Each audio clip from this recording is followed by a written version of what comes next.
Hello all. This is my presentation on high fidelity simulation. I attended a simulation on advanced cardiac life support. The simulation was composed of a mannequin and a tablet to control him. The sim had many capabilities. It had a pulse, lung sounds, and could speak or cough.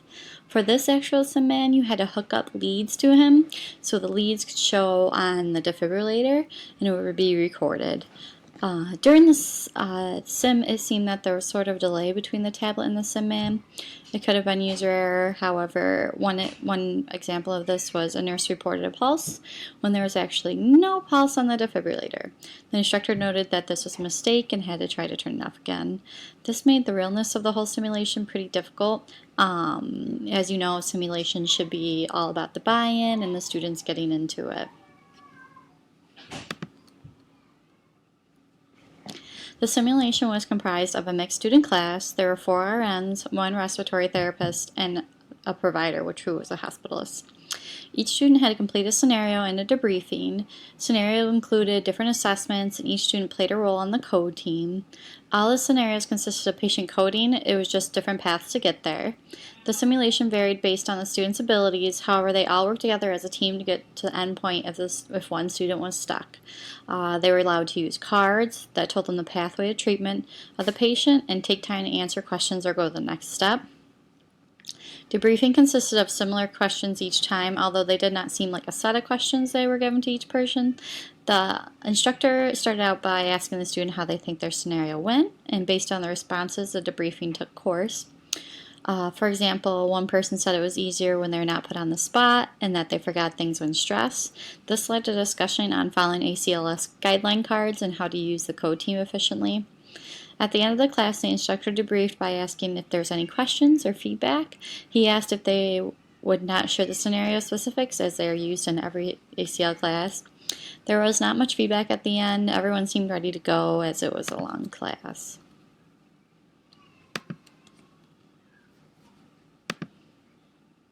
Was the simulation effective? The simulation was effective in review of content. It allowed each student to play different roles in the code team. The content also reviewed different scenarios that the students may not see or understand. This was useful even if the student was not running the code because they could help or watch. The simulation's use of technology was good, but not great. I felt the instructor didn't have a great understanding of how to navigate issues without telling the students or in a quick manner. I feel like if the technology did not help in that manner, that it allowed the team to see different rhythms on the defibrillator, which really set the different treatment scenarios. That was really helpful to them. In ACLS, a lot of it is about the rhythms, so it helped that the team could work together to use these rhythms. Instructive effectiveness. I did not feel the instructor was terribly helpful and relied on other things such as the note cards for the treatments and the mannequin to drive the scenario. I feel like he didn't provide effective feedback to make the students feel comfortable during the scenario. If the student was going down the wrong path, he would simply tell them it was the wrong path without guiding them always to the right answer. It seemed at least one of the students was frustrated. It was one of the new RNs and disheartened by this because they were only trying to learn, not trying to get everything perfect. And according to the debriefing, it seemed to bring out the most conversation. I feel like this was the most effective part of the simulation.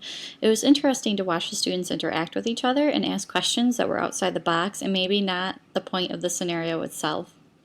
They were working together to try to make connections, and it was interesting to see the point of view from each person's unique qualifications. For example, the respiratory therapist as opposed to the RN, as opposed to the hospitalist. Individual debriefings was more effective than end of class. As like I said, the end of class debriefing was very quick. No one seemed to really have any questions and just wanted to get out of there. The benefits of the simulation. So, like I said before, the review of content. The main benefits I witnessed in the simulation was the review of content, the safety of practicing with a mannequin, and interdisciplinary teamwork.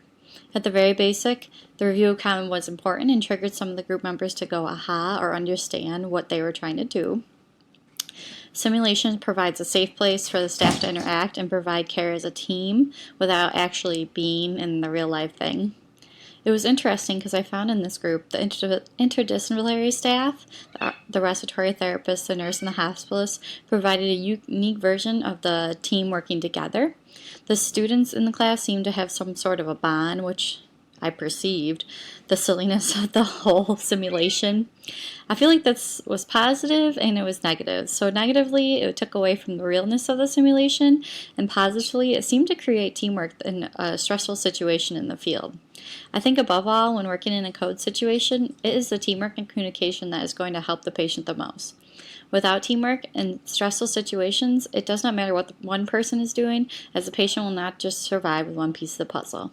So I feel like that was the most important part I learned. The simulation with interdisciplinary teamwork. It would have been different if it was just all RNs or all hospitalists. I think that we all play an important role, and the simulation proved that.